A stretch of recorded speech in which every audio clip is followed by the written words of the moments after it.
नमस्कार दोस्तों, स्वागत है आपका यूट्यूब परिवार में। दोस्तों आज हम आपको बताएंगे 50 वीवीआई ऑब्जेक्टिव के बारे में। अगर आप लोग कर लेते हैं तो आपको सारी समस्या खत्म हो जाएगा। आपको लूसेंट का किस्सा ही खत्म कर देंगे, क्योंकि इस वीडियो में हम बिल्कुल वीवीआई क्वेश्चन की ओर बढ़ेंगे, जो कि कई बार एग्जाम में पूछा गया और पूछे जाने की 100% की गारंटी है। और आपको कमेंट बॉक्स में बताना है कि आपको 50 क्वेश्चन में से कितना क्वेश्चन सही हुआ। यदि चैनल पर नए हैं तो ज़रूर चैनल को सब्सक्राइब कर लें। तो चलिए बढ़ते हैं सिंपल क्वेश्चन की तरफ। देखिए क्वेश्चन नंबर 1 में कहा गया दिल्ली सल्तनत की दरबारी भाषा क्या थी। देखिए इस क्वेश्चन में कहा गया दिल्ली सल्तनत की दरबारी भाषा क्या थी। देखिए जो दिल्ली सल्तनत की दरबारी भाषा थी वह अरबी भाषा थी। एक का राइट आंसर डी हो जाएगा। एक का राइट आंसर डी हो जाएगा। दिल्ली सल्तनत की दरबारी भाषा अरबी थी। चलिए बढ़ते हैं सिंपल अगले क्वेश्चन की तरफ। देखिए क्वेश्चन नंबर 2 में कहा गया आगरा नगर की स्थापना किसके द्वारा की गई थी। इस क्वेश्चन में कहा गया आगरा नगर की स्थापना किसके द्वारा किया गया था। देखिए इसका राइट आंसर हो जाएगा मोहम्मद बिन तुगलक के कारण आगरा नगर की स्थापना किया गया था। 2 का राइट आंसर बी हो जाएगा। चलिए बढ़ते हैं अगले क्वेश्चन की तरफ। क्वेश्चन नंबर 3 में कहा गया किसके शासनकाल में सबसे अधिक मुगल आक्रमण हुए थे। इस क्वेश्चन में कहा गया किसके शासनकाल में सबसे अधिक मुगल आक्रमण हुआ था। इसका राइट आंसर हो जाएगा अलाउद्दीन खिलजी। अलाउद्दीन खिलजी के कारण सबसे अधिक आक्रमण हुआ था। 3 का राइट आंसर डी हो जाएगा। चलिए बढ़ते हैं अगले क्वेश्चन की तरफ। देखिए क्वेश्चन नंबर 4 में कहा गया रजिया सुल्तान किसकी बेटी थी। इस क्वेश्चन में कहा गया रजिया सुल्तान किसकी बेटी थी। देखिए रजिया सुल्तान बलबन की बेटी थी। 4 का राइट आंसर ये हो जाएगा। रजिया सुल्तान किसकी बेटी थी तो बलबन की बेटी। क्वेश्चन नंबर 5 में कहा गया लोदी वंश का अंतिम शासक कौन था। लोदी वंश का अंतिम शासक कौन था। इसका राइट आंसर सिकंदर लोदी। 5 का राइट आंसर सी हो जाएगा। लोदी वंश का अंतिम शासक कौन था तो सिकंदर लोदी था। क्वेश्चन नंबर 6 में कहा गया अंग्रेज शासन का प्रभाव किस क्षेत्र में अधिक था। क्वेश्चन नंबर 6 में कहा गया अंग्रेज शासन का प्रभाव किस क्षेत्र में अधिक था तो इसका राइट आंसर हो जाएगा राजनीति। अंग्रेज क्षेत्र का प्रभाव था राजनीति के क्षेत्र में सबसे अधिक। 6 का राइट आंसर ये हो जाएगा। क्वेश्चन नंबर 7 में कहा गया कि भारत में प्रथम रेलवे लाइन किसने बिछवाई थी। इस क्वेश्चन में कहा गया भारत में रेलवे लाइन प्रथम किसने बिछवाई थी। देखिए इसका right answer Lord Dalhousie. Bharat में प्रथम रेलवे लाइन किसने बिछवाई थी तो लॉर्ड डलहौजी। 7 का राइट आंसर सी हो जाएगा। चलिए बढ़ते हैं अगले क्वेश्चन की तरफ। सिंपल देखिए क्वेश्चन नंबर 8 में कहा गया भारत में प्रथम रेलवे लाइन का निर्माण किन नगरों के बीच हुआ। इस क्वेश्चन में कहा गया भारत में प्रथम रेलवे लाइन किन नगरों के बीच हुआ। हमारा राइट आंसर है बम्बई और थाने के बीच, इसलिए 8 का राइट आंसर बी हो जाएगा। 8 का राइट आंसर बी हो जाएगा। भारत में प्रथम रेलवे लाइन बम्बई और थाने के बीच हुआ था। चलिए अगले क्वेश्चन की ओर बढ़ते हैं। देखिए क्वेश्चन नंबर 9 में कहा गया the economic history of India के लेखक कौन है। इस क्वेश्चन में कहा गया the economic history of India के लेखक कौन है तो इसका राइट आंसर हो जाएगा रजनी पाम। रजनी पाम इसका राइट आंसर हो जाएगा। The economic of history India के लेखक कौन है तो इसका राइट आंसर है रजनी पाम। चलिए अगले क्वेश्चन की ओर बढ़ते हैं। क्वेश्चन नंबर 10 में कहा गया भारत में अंग्रेजों के समय प्रथम जनगणना किसके कार्यकाल में हुआ था। इस क्वेश्चन में कहा गया भारत में अंग्रेजों के समय में प्रथम जनगणना किसके कार्यकाल में हुआ तो इसका राइट आंसर लॉर्ड डफरिन के कार्यकाल में। 10 का राइट आंसर ये हो जाएगा। 10 का राइट आंसर ये हो जाएगा। चलिए बढ़ते हैं अगले क्वेश्चन की तरफ। क्वेश्चन नंबर 11 में कहा गया निम्नलिखित में से किसे प्रकृति का सुरक्षा बल्ब कहा जाता है। इस क्वेश्चन में कहा गया किसे प्रकृति का सुरक्षा बल्ब कहा जाता है तो इसका राइट है ओजोन गैस को। ओजोन गैस को प्रकृति का सुरक्षा बल्ब कहा जाता है। 11 का राइट आंसर बी हो जाएगा। 11 का राइट आंसर बी हो जाएगा। चलिए बढ़ते हैं अगले क्वेश्चन की तरफ। देखिए क्वेश्चन नंबर 12 में क्या है भूकंप का कारण है। इसमें कहा गया भूकंप का क्या कारण है। देखिए जो भूकंप का कारण है वह भू घूर्णन है। जब पृथ्वी घूमता है तभी भूकंप आता है, इसलिए 12 का राइट आंसर सी हो जाएगा। चलिए बढ़ते हैं अगले क्वेश्चन की तरफ। देखिए क्वेश्चन नंबर 13 में क्या है किस ज्वालामुखी में अक्सर अदगार होती रहती है। इस क्वेश्चन में क्या है किस ज्वालामुखी में अक्सर अदगार होती है तो इसका राइट आंसर शांत ज्वालामुखी में। 13 का राइट आंसर डी हो जाएगा। किस ज्वालामुखी में अक्सर उद्गार होती है? तो शांत ज्वालामुखी में। चलिए अगले क्वेश्चन की ओर बढ़ते हैं। देखिए क्वेश्चन नंबर 14 में कहा विश्व का सबसे ऊंचा ज्वालामुखी पर्वत कोटोपैक्सी कहाँ स्थित है? इस क्वेश्चन में कहा गया है विश्व का सबसे ऊंचा ज्वालामुखी पर्वत कोटोपैक्सी कहाँ स्थित है? तो इसका राइट आंसर हो जाएगा हवाई द्वीप में। हवाई द्वीप में 14 का राइट आंसर सी हो जाएगा। चलिए बढ़ते हैं सिंपल अगले क्वेश्चन की तरफ। देखिए क्वेश्चन नंबर 15 में कहा गया निम्नलिखित में से कौन विश्व का सबसे ऊंचा ज्वालामुखी पर्वत है? इस क्वेश्चन में कहा गया निम्नलिखित में से कौन विश्व का सबसे ऊंचा ज्वालामुखी पर्वत है? तो इसका राइट आंसर हो जाएगा माउंट कोटोपैक्सी। 15 का राइट आंसर सी हो जाएगा। चलिए बढ़ते हैं अगले क्वेश्चन की तरफ। देखिए क्वेश्चन नंबर 16 में कहा गया निम्नलिखित में से कौन विश्व की सबसे बड़ी झील है? इसमें कहा गया विश्व की सबसे बड़ी झील कौन है? तो कैस्पियन सागर। 16 का राइट आंसर ये हो जाएगा। निम्नलिखित में से कौन विश्व की सबसे बड़ी झील है? तो कैस्पियन सागर। चलिए बढ़ते हैं अगले क्वेश्चन की तरफ। देखिए 17 नंबर क्वेश्चन में कहा गया निम्नलिखित में से विश्व की सबसे मीठी झील कौन सी है? देखिए जो विश्व की सबसे मीठी झील है वह सुपीरियर झील है। 17 का राइट आंसर बी हो जाएगा। चलिए बढ़ते हैं सिंपल अगले क्वेश्चन की तरफ। देखिए क्वेश्चन नंबर 18 में कहा पृथ्वी पर सबसे गहरा स्थल है। इसमें कहा पृथ्वी पर सबसे गहरा स्थल है मृत सागर का। 18 का राइट आंसर सी हो जाएगा। पृथ्वी का सबसे गहरा स्थल है मृत सागर। चलिए बढ़ते हैं अगले क्वेश्चन की। क्वेश्चन नंबर 19 में कहा विश्व का सबसे ऊंचा जलप्रपात है। इसमें कहा विश्व का सबसे ऊंचा जलप्रपात है। इसका राइट आंसर हो जाएगा 19 का स्टैनली। 19 का बी हो जाएगा। विश्व का सबसे ऊंचा जलप्रपात है स्टैनली। चलिए 19 का राइट आंसर बी। चलिए क्वेश्चन नंबर 20 को देखिए। क्वेश्चन नंबर 20 में कहा स्टैनली जलप्रपात किस नदी से संबंधित है? इसमें कहा स्टैनली जलप्रपात किस नदी से संबंधित है? तो इसका राइट आंसर अमेजन। 20 का राइट आंसर अमेजन हो जाएगा। स्टैनली जलप्रपात किस नदी से संबंधित है? तो अमेजन से। चलिए अगले क्वेश्चन की ओर बढ़ते हैं सिंपल। आप लोग जरूर कमेंट बॉक्स में अपना आंसर जरूर भेजिए। चलिए क्वेश्चन नंबर 21 में कहा गया यूरेनस की खोज किसने की थी? इसमें कहा है यूरेनस की खोज किसने की थी? देखिए यूरेनस की खोज गैलीलियो ने की थी। 21 का राइट आंसर सी हो जाएगा। चलिए बढ़ते हैं अगले क्वेश्चन की तरफ। देखिए क्वेश्चन नंबर 22 में कहा पृथ्वी का उपग्रह कौन है? इसमें कहा गया पृथ्वी का उपग्रह कौन है? देखिए पृथ्वी का जो उपग्रह है वह चंद्रमा है। 22 का राइट आंसर डी हो जाएगा।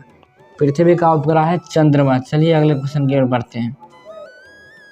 देखिए क्वेश्चन नंबर 23 में कहा पृथ्वी से दिखने वाली चंद्रमा की सतह पर उसकी कुल सतह का कितना प्रतिशत है? इस क्वेश्चन में कहा गया पृथ्वी से दिखने वाली चंद्रमा की सतह उसकी कुल सतह का कितना प्रतिशत है? तो इसका राइट आंसर है 59%। 59% इसका राइट आंसर हो जाएगा। चलिए बढ़ते हैं अगले क्वेश्चन की तरफ।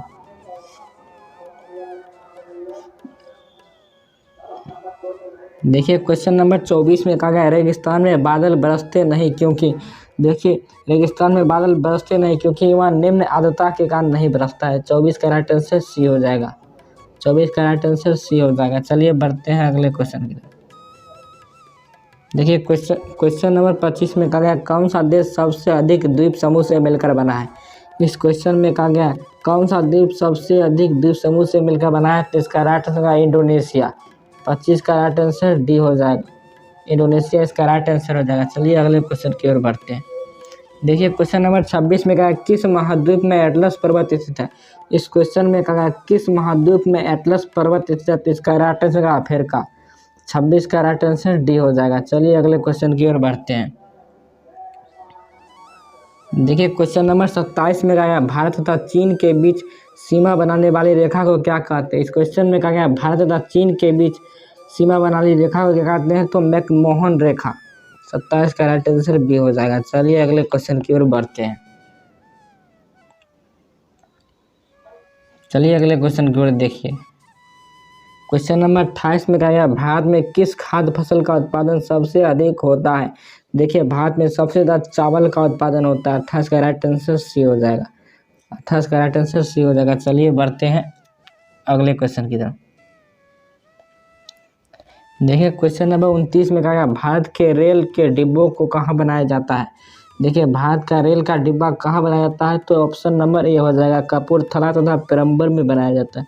29 का राइट आंसर ए हो जाएगा।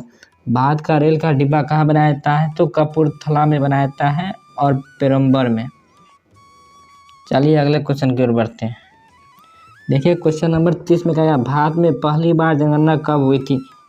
भारत में पहली बार जनगणना कब हुई थी, तो इसका राइट आंसर का सी 1872 ईस्वी में पहली बार जनगणना हुई थी, इसलिए सी हमारा राइट आंसर हो जाएगा। चलिए बढ़ते हैं अगले क्वेश्चन की तरफ। देखिए क्वेश्चन नंबर 31 में कहा गया टिहरी जल विद्युत परिसर किस राज्य में स्थित है। इस क्वेश्चन में कहा गया टिहरी जल विद्युत परिसर किस राज्य में स्थित है, तो हमारा राइट आंसर है उत्तराखंड। 31 का राइट आंसर ये हो जाएगा। टिहरी जल विद्युत परिसर किस राज्य में स्थित है, तो उत्तराखंड में इसका राइट आंसर हो जाएगा। चलिए अगले क्वेश्चन की ओर बढ़ते हैं। देखिए इसमें कहा गया क्योटो प्रोटोकॉल किस वर्ष में अमल में लाया गया था। देखिए इस क्वेश्चन में कहा गया क्योटो प्रोटोकॉल किस वर्ष अमल में लाया गया था, तो इसका राइट आंसर हो जाएगा वर्ष 2002 ईस्वी में। 32 का राइट आंसर डी हो जाएगा। चलिए बढ़ते हैं अगले क्वेश्चन की तरफ। देखिए क्वेश्चन नंबर 33 में कहा गया है रात्रि आकाश में चमकने वाले पिंडों को क्या कहा जाता है। देखिए जो रात्रि आकाश में चमकने वाले पिंडों को कहा जाता है खगोलीय पिंड। 33 का राइट आंसर ए हो जाएगा। रात्रि आकाश में चमकने वाले पिंडों को कहा जाता है खगोलीय पिंड। चलिए बढ़ते हैं अगले क्वेश्चन की तरफ। देखिए क्वेश्चन नंबर 34 में कहा गया दिन में 2 बार समुद्र के पानी लयबद्ध उतार चढ़ाव को क्या कहा जाता है। देखिए जो दिन में 2 बार समुद्र में पानी के लयबद्ध उतार चढ़ाव को कहा जाता है ज्वार। 34 का राइट आंसर सी हो जाएगा। चलिए बढ़ते हैं अगले क्वेश्चन की तरफ।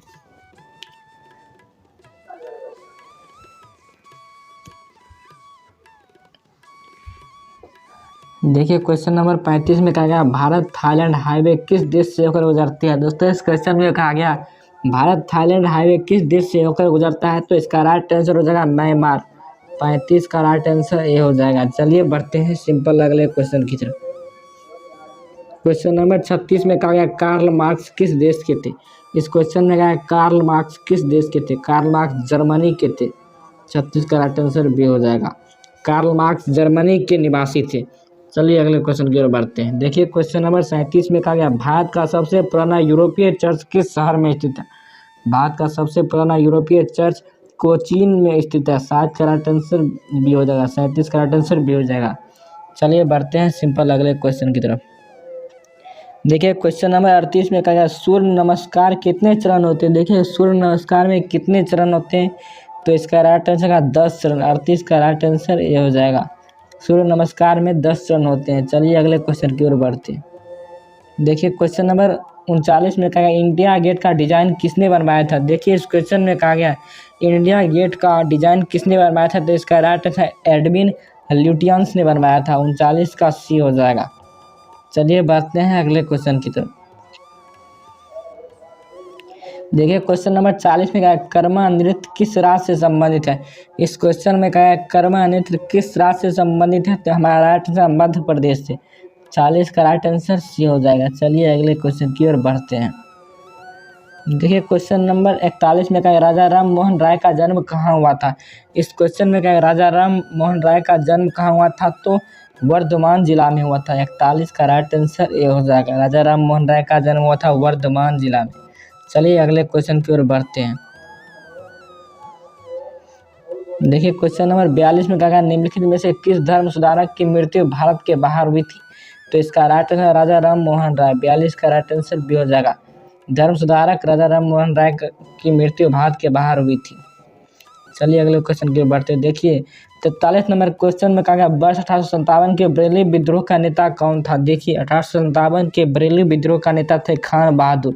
43 का राइट आंसर सी हो जाएगा। चलिए बढ़ते हैं अगले क्वेश्चन की तरफ। देखिए क्वेश्चन नंबर 44 में कहा गया निम्नलिखित में से कौन आज़ादी की पहली लड़ाई में शामिल नहीं हुआ था। देखिए इसमें कहा गया निम्नलिखित में से कौन आज़ादी की पहली लड़ाई में शामिल नहीं हुआ था, तो हमारा राइट आंसर भगत सिंह।